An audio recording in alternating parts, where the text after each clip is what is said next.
شب برات کے بارے میں خوب سمجھ لیں، بہت سارے کام کیے جاتے ہیں۔ اس رات کے بارے میں یہ کہا جاتا ہے عبادت کی فضیلت ہے، ایک بات یہ ہو گئی۔ دوسری بات یہ بتائی جاتی ہے کہ اس رات قبرستان جانا چاہیے۔ تیسری بات یہ بتائی جاتی ہے اس رات تقدیر کے فیصلے ہوتے ہیں۔ چوتھی بات یہ بتائی جاتی ہے اس رات قرآن نازل ہوا ہے۔ پانچویں بات یہ بتائی جاتی ہے کہ اس رات میں پٹاخے وٹاخے، یا چھٹی یہ کہ نہانا دھونا چاہیے۔ ساتویں یہ کہ کوئی میٹھا میٹھا کھانا چاہیے، کھلانا چاہیے، برکت ہوتی ہے اس میں۔ جی، پتوں کا، بیری کے پتوں سے نہاتے ہیں لوگ، بیری کے پتوں سے، بیری کے سارے، میں تو بکریاں چرانے جاتا تھا نا، تو بیری کے پتے وہ شب برات سے پہلے شارٹ ہو جاتے تھے، ہم پہلے سے بکریوں کو چرا کے لے آتے تھے، شب برات میں پتے غائب ہو جائیں گے۔ تو ان میں صرف ایک عبادت ایسی ہے جس میں اختلاف ہے۔ جمہور حضرات اس کے قائل ہیں کہ شب برات کی رات میں عبادت کا ثواب دوسری راتوں سے زیادہ ملتا ہے، اور بعض اس کے قائل ہیں کہ عبادت کی بھی کوئی فضیلت نہیں ہے سرے سے۔ دونوں کے دلائل ہیں۔ میں نے اس بارے میں آڈیو بیان ایک ریکارڈ کروایا ہے، آپ گوگل پہ سرچ کر سکتے ہیں، شب برات مفتی طارق مسعود، شب برات کے دلائل، آڈیو بیان ہے۔ اس میں شب برات سے متعلق جتنی حدیثیں ہیں، ایک ایک حدیث کی سند پڑھ کے سنائی ہے ہم نے، ایک ایک حدیث کی سند۔ تو اس میں کوئی ایک حدیث بھی صحیح نہیں ہے۔ ہاں یہ ضرور ہے کہ شب برات کی رات کی عبادت پہ کئی ضعیف حدیثیں ہیں، تو اس لیے محدثین کا اصول ہے کہ جب بہت ساری ضعیف حدیثیں جمع ہوتی ہیں تو درجہ حسن تک پہنچ جاتی۔ اس لیے جمہور اس کے قائل ہیں کہ اس رات عبادت کرنی چاہیے، دوسری راتوں سے اس رات عبادت کا ثواب زیادہ ہے۔ تو کرنے کا کام صرف اور صرف اور صرف عبادت ہے بس۔ قبرستان کے بارے میں حدیث صحیح نہیں ہے۔ اگر فرض کر لو ہے صحیح، تو پوری زندگی نبی ایک بار قبرستان گئے ہیں اور آپ ہر سال جاتے ہو، پھر نبی اکیلے گئے ہیں چپکے سے رات کے اندھیرے میں، آپ جتھے بنا کے جاتے ہو، اور اندھیرے نہیں، وہاں لائٹنگ ہوتی ہے، تو یہ سنت تھوڑی ہے، تو خلاف سنت ہو گیا نا۔ پھر صحابہ میں سے کسی سے بھی ثابت نہیں ہے کہ زندگی میں اس رات میں ایک بار بھی قبرستان گئے ہوں، ایک بار بھی قبرستان گئے ہوں۔ تو یہ کیسی سنت ہے جس پر صحابہ نے عمل نہیں کیا؟ نہانا دھونا کسی حدیث سے ثابت نہیں ہے، حلوے مانڈے پٹاخے کسی حدیث سے ثابت نہیں ہے۔ قرآن میں صاف طور پر ہے انا انزلناہ فی لیلۃ القدر، ہم نے قرآن نازل کیا ہے کس میں؟ لیلۃ القدر میں، رمضان کی آخری عشرے میں۔ فیہا یفرق کل امر حکیم، سارے تقدیر کے سال بھر کے فیصلے اس شب قدر میں ہوتے ہیں۔ تو اتنی واضح قرآن کی آیتیں موجود ہیں، تو شب برات کے بارے میں ایسی روایتیں موجود نہیں ہیں، سمجھتے ہو؟ اس لیے بعض ائمہ اس کے قائل ہے کہ بعض رافضیوں نے، بعض لوگوں نے لیلۃ القدر جو ہے نا رمضان کے آخری عشرے میں ہوتی ہے، اس رات کی ویلیو کو گھٹانے کے لیے اس کی اہمیت بڑھائی ہے، تاکہ اس رات کی ویلیو کیا ہو جائے؟ کم ہو جائے۔ تو اس کے مقابلے میں اس رات کو لا کے کھڑا کر دیا۔ جو سارے فضائل لیلۃ القدر کے تھے وہ کہاں چسپا کر دیے؟ 15 شعبان۔ قرآن کہہ رہے واضح طور پہ ہم نے لیلۃ القدر میں قرآن نازل کیا۔ شب برات والے کیا کہتے ہیں؟ 15 شعبان کو نازل کیا، وہ کہتے ہیں اس میں بھی کیا، اس میں بھی کیا، پھر تعویلات کی جاتی ہیں۔ لیکن ایک بات قرآن اتنے واضح انداز میں بیان کر رہے ہیں، تو جو فضیلت جس رات کو حاصل ہے وہ اسی رات کو دینی چاہیے۔ تو 15 شعبان کو صرف اتنا اگر کرنا ہے تو صرف انفرادی طور پر عبادت کی جائے، اس کا بھی کوئی مخصوص طریقہ نہیں ہے۔ تو باقی یہ قبرستان والی جانے والی بات بھی کمزور ہے، اور اس رات میں فیصلوں والی اور حلوے مانڈے اور تہوار تو رات کو اسلام میں ہوتے ہی نہیں ہیں۔ اسلامی تہوار تو دن میں ہوتے ہیں، خوشی دن میں منائی جاتی ہے۔ اسلام میں راتیں عبادت یا نیند کی ہیں، خوشیوں کی راتیں نہیں ہوتی، چراغا نہیں ہوتا۔ عید الفطر دن میں ہے نا، عید الاضحیٰ بھی کب ہے؟ دن میں ہے۔ جمعے کی نماز بھی کب ہے؟ دن میں ہے، جس میں کراؤڈ ہوتا ہے، جس میں نہا دھو کے ہم آتے ہیں، ساری دن کی اعمال ہیں، یہ رات کے نہیں ہے۔ رات سونے کے لیے ہے، آرام کرنے کے لیے یا عبادت کرنے کے لیے۔ سمجھتے ہو کہ نہیں سمجھتے؟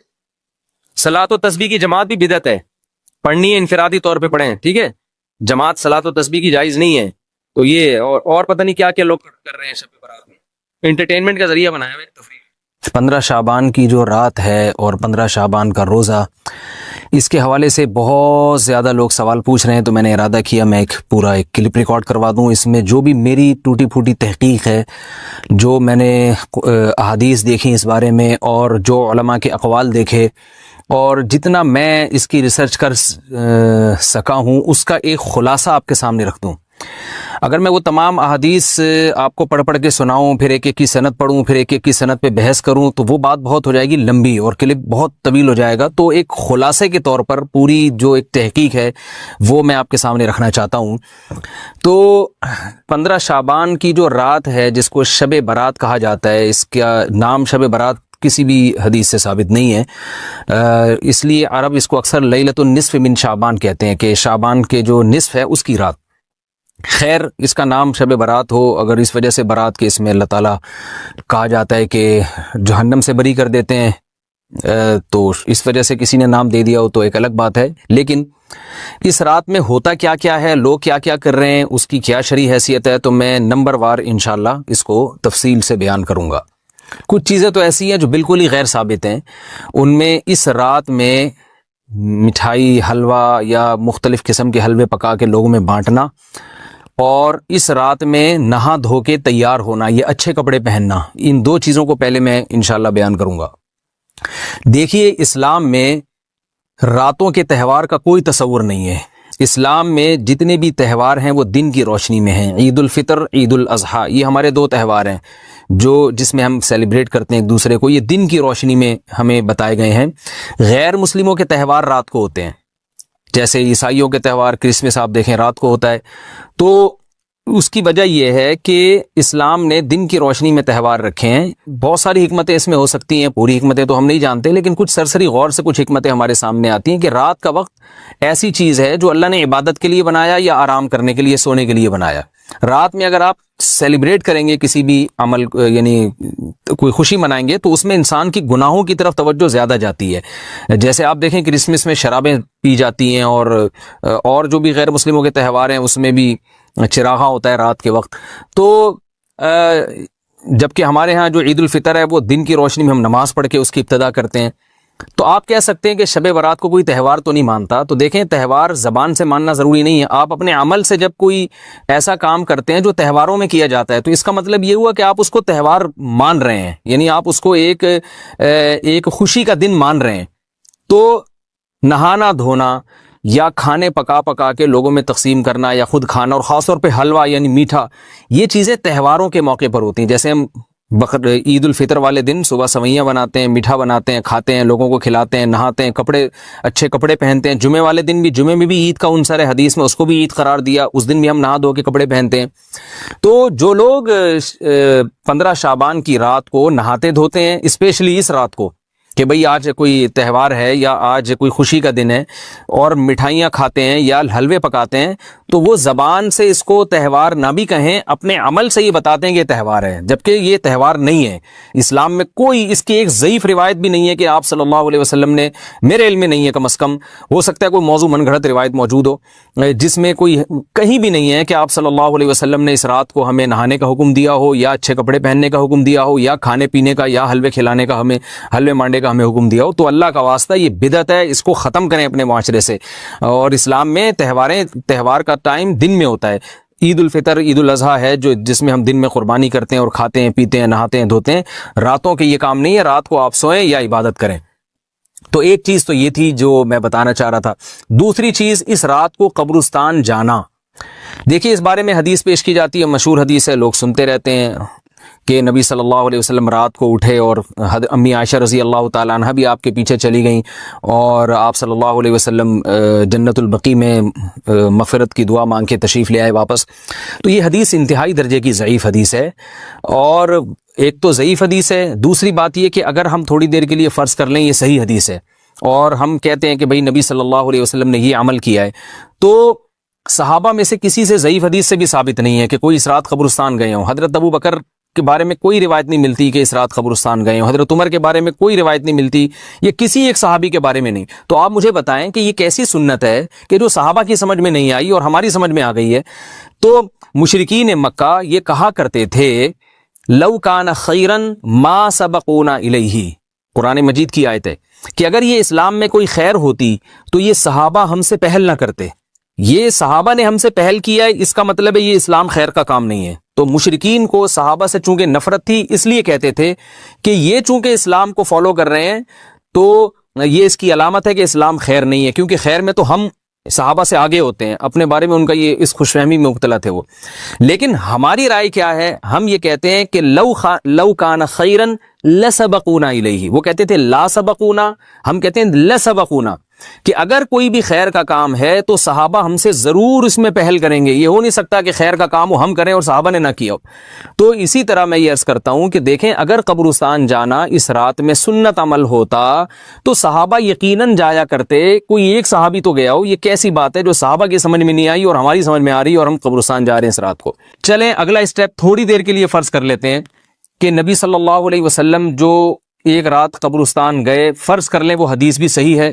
یہ بھی فرض کر لیں کہ صحابہ اگرچہ نہیں گئے مگر ہم صحابہ سے بھی زیادہ آگے نکلنے کی کوشش کرتے ہیں اور صحابہ کو سمجھ میں نہیں آیا، ہمیں سمجھ میں آ گیا. تو چلیں فرض کر لیں تھوڑی دیر کے لیے کہ اس رات کو جانا ہم سنت مان لیتے ہیں، آپ کے دلائل ہم مان لیتے ہیں اور صحابہ کی سمجھ میں نہیں آئے لیکن ہماری سمجھ میں زیادہ آ رہا ہے. ہم فرض کر لیتے ہیں، مان لیتے ہیں کہ اس رات قبرستان جانا سنت ہے. تو آپ مجھے بتائیں نبی نے جو عمل جس طرح سے کیا ہو اس طرح سے سنت ہوگا یا آپ اپنی طرف سے، جس کو ہم پشتوں میں کہتے ہیں اخپل طریقے سے کرنا سنت ہے؟ نبی نے فجر کی 2 رکعتیں پڑھی ہیں اور ہر رکعت میں 2 سجدے کیے ہیں. آپ اگر فجر کی 3 رکعتیں پڑھیں گے تو کیا نماز ہو جائے گی آپ کی؟ اب آپ دلیل میں یہ کہیں کہ نبی نے فجر کی نماز پڑھی ہے تو مجھ پر بھی لازم ہے. تو بھائی نبی نے پڑھی ہے تو جیسے نبی کے پڑھنے سے آپ پر پڑھنا لازم ہو گیا تو جس طرح سے پڑھی ہے اسی طرح پڑھنا لازم ہوگا، اخپل طریقے سے پڑھنا لازم نہیں ہوگا.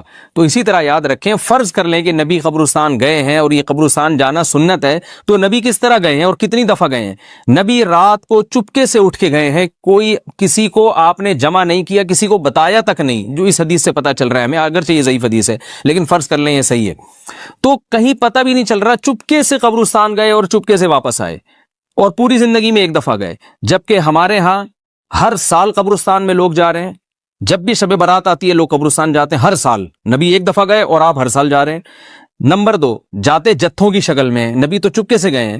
تو آپ رات کو 2-2:30 بجے ذرا چپکے سے اٹھیں اور تنہائی میں جب قبرستان میں وحشت ہو اور اندھیرا ہو اور وہاں قبرستان جائیں، اتنا دم ہے آپ میں، تو ہم کہیں گے بھئی آپ نے نبی کی سنت کو زندہ کیا ہے. لیکن آپ تو جتھوں کی شکل میں جا رہے ہیں، نہا دھو کے جا رہے ہیں، خوشبو لگا کے جا رہے ہیں، تیار ہو کے جا رہے ہیں، اور جو کچھ وہاں خرافات ہو رہی ہیں قبرستان میں وہ تو ساری دنیا کو معلوم ہے. میلے ٹھیلے لگے ہوئے ہیں وہاں پہ، گولے گنڈے بک رہے ہیں، برگر بک رہے ہیں، گول گپے بک رہے ہیں وہاں پہ، اور پھول الگ بک رہے ہیں، ہار پھول قبروں پہ چڑھانے کے لیے. کیا بدماشی ہے یہ! کیا منہ دکھائیں گے رسول اللہ صلی اللہ علیہ وسلم کو قیامت کے دن؟